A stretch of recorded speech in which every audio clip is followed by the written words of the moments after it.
ದಲಿತ ಸಂಘಟನೆಗಳ ಒಕ್ಕೂಟದ ವತಿಯಿಂದ ನಗರದ ಕಾನಿಷ್ಕ ಹೋಟೆಲ್ನಲ್ಲಿ ಮಹತ್ವದ ಸುದ್ದಿಗೋಷ್ಠಿ. ಎಸ್ಸಿ, ಎಸ್ಸಿಪಿ, ಟಿಎಸ್ಪಿ ಹಣವು ಗ್ಯಾರಂಟಿ ಯೋಜನೆಗಳಿಗೆ ದುರ್ಬಳಕೆ ಆಗದಿರಲು ಗವಾಕ್ಷಿ ಏಕಪದ್ಧತಿ ಜಾರಿಗೆ ತರಲು ದಲಿತ ಸಂಘಟನೆಗಳ ಆಗ್ರಹ. ಪತ್ರಿಕಾಗೋಷ್ಠಿಯಲ್ಲಿ ಕರ್ನಾಟಕ ದಲಿತ ಸಂಘರ್ಷ ಸಮಿತಿ ಸಂಸ್ಥಾಪಕ ರಾಜ್ಯಾಧ್ಯಕ್ಷರಾದ ದಾದಾ ಸಾಹೇಬ್, ಡಾಕ್ಟರ್ ಎನ್ ಮೂರ್ತಿ, ಆರ್ಪಿಐ ಡಾಕ್ಟರ್ ವೆಂಕಟಸ್ವಾಮಿ, ಭೀಮಪುತ್ರೆ ರೇವತಿರಾಜ್, ಕರ್ನಾಟಕ ಸಾಮರಸ್ಯ ಸಮಿತಿ ರಾಜ್ಯಾಧ್ಯಕ್ಷ ಕಣ್ಣಳ್ಳಿ ಕೃಷ್ಣಪ್ಪ, ಮುಖಂಡರಾದ ಕಾಡ್ಗೋಡಿ ಸಣ್ಣಪ್ಪ, ಯುವ ಮುಖಂಡ ಪ್ರಶಾಂತ್, ಎಂ ಗಂಗಣ್ಣ, ರಮೇಶ್ ರವರು, ಮುನಿರಾಜ್ ರವರು ಸುದ್ದಿಗೋಷ್ಠಿಯಲ್ಲಿ ಉಪಸ್ಥಿತರಿದ್ದರು.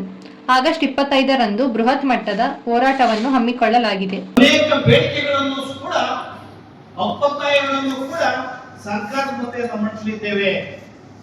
ಅಂದ್ರೆ 33,000 ಹಳ್ಳಿಗಳಲ್ಲಿ 11,000 ಹಳ್ಳಿಗಳಿಗೆ ಸ್ಮಶಾನ ಇಲ್ಲ. 12,500 ಫಲಾನುಭವಿಗಳು ಬಗರು ಸಾಗುವಳಿ ಫಲಾನುಭವಿಗಳಿಗೆ 25 ಲಕ್ಷ ಎಕರೆ ಭೂಮಿ ಕೊಡಬೇಕಾಗಿದೆ.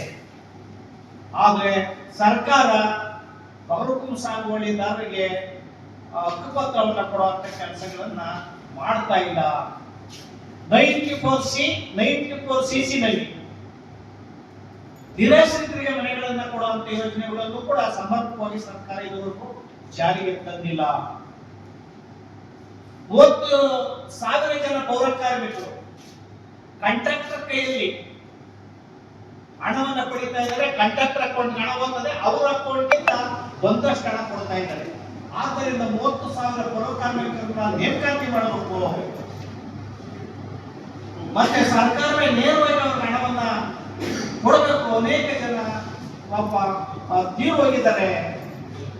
ಈ ರೀತಿಯ ಸಮಸ್ಯೆಗಳಿಗೆ ಸರ್ಕಾರ ಪರಿಷ್ಠ ಜಾತಿಯವರು ಸಬಲೀಕರಣ ಮಾಡೋದಕ್ಕೆ ಮತ್ತೆ ಪರಿಷ್ಠ ಜಾತಿ ಹಣವನ್ನು ದುರುಪಯೋಗ ಮಾಡೋದಕ್ಕೆ ಸರ್ಕಾರ ಯಾವುದೇ ಸರ್ಕಾರ ಮುಂದಾಗಬಹುದು ಅಂತ ಹೇಳಿ ಡಿ.ಕೆ. ಶಿವಕುಮಾರ್ ಅವರು ಸರ್ಕಾರ ಪರಿಷ್ಠ ಜಾತಿಯವರ ಹಣವನ್ನ ಅವರಿಗೆ ಮೀಸಲಿಡಬೇಕು, ಅವರಿಗೆ ಖರ್ಚು ಮಾಡಬೇಕು, ಸಮರ್ಪಕ ಖರ್ಚು ಮಾಡಬೇಕು.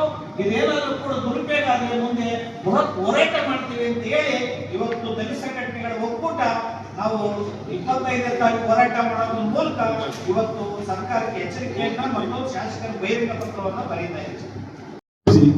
ದಲಿತರ ಕಡೆ ಮುಖ ಮಾಡಬೇಕಾಗಿತ್ತು. ಮುಖಂಡರು ಶಾಸಕರು ಮಾಡಬೇಕಿದ್ದ ಕಾರ್ಯವನ್ನು ಚಳವಳಿಯ ಮೂಲಕ ಮಾಡಿದ್ದರೆನ್ನಲು ರಾಜ್ಯದಲ್ಲಿ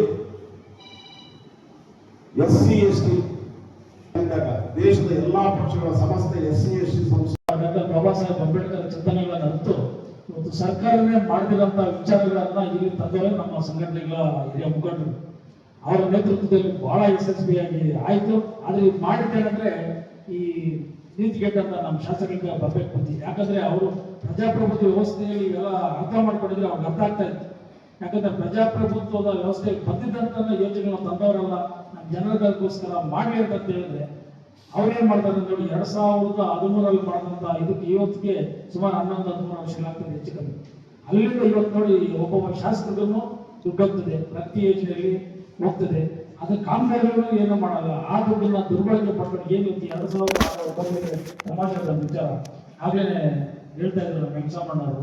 ಆ ದುಡ್ಡನ್ನ ನಮ್ಮ ದಲಿತರ ಹಂಚ್ಕೊಂಡ್ರೆ ಎಷ್ಟೋ ದುಡ್ಡು ಆಗುತ್ತೆ ಅಂತೇಳಿ ಅದು ಸತ್ಯವಾದ ವಿಚಾರಗಳೇನೆ ನೋಡಿ. ಇಂಥ ವಿಚಾರಗಳನ್ನ ಪ್ರತಿಯೊಬ್ಬರು ಕೈ ಜೋಡಿಸಿ ಪ್ರತಿಯೊಬ್ಬರಿಗೂ ಅವಕಾಶ ಇದೆ. ಇವತ್ತು ನಮ್ಗಂತಿರೋದು ಒಂದೇ ಒಂದು ಇಲಾಖೆ, ಸಮಾಜ ಕಲ್ಯಾಣ ಇಲಾಖೆ. ಇನ್ನು 36 ಇಲಾಖೆಗಳು ಎಲ್ಲ ಜನರಲ್ಲ ನೋಡ್ಕೊಂಡು ಹೋಗ್ತಾರೆ. ಅದನ್ನ ಯಾರು ಧ್ವನಿ ಇರ್ತಾರೆ. ಈ ಒಂದು ವಿಚಾರದಲ್ಲಿ ಪ್ರತಿಯೊಬ್ಬರು ಧ್ವನಿಗೂಡಿಸಿ ಇವತ್ತು ಅಣ್ಣರಾಗಲೇ ಹೇಳಿದ್ರು ಸೆಂಟ್ರಲ್ ಗವರ್ಮೆಂಟ್ ಅಲ್ಲಿ ಈ ವಿಚಾರಗಳೇನಿಲ್ಲ ಅಂದ್ರೆ ಓಟ್ ಮಾತ್ರ ನಾವು ಆಗ್ತಾ ಇರ್ತೀವಿ. ಯಾಕಂದ್ರೆ 1950ರಿಂದ ಮತದಾನದಕ್ಕೂ ನಾವು ಬಂಧನ ಆಗ್ತಾ ಇದೀವಿ ನಾವು.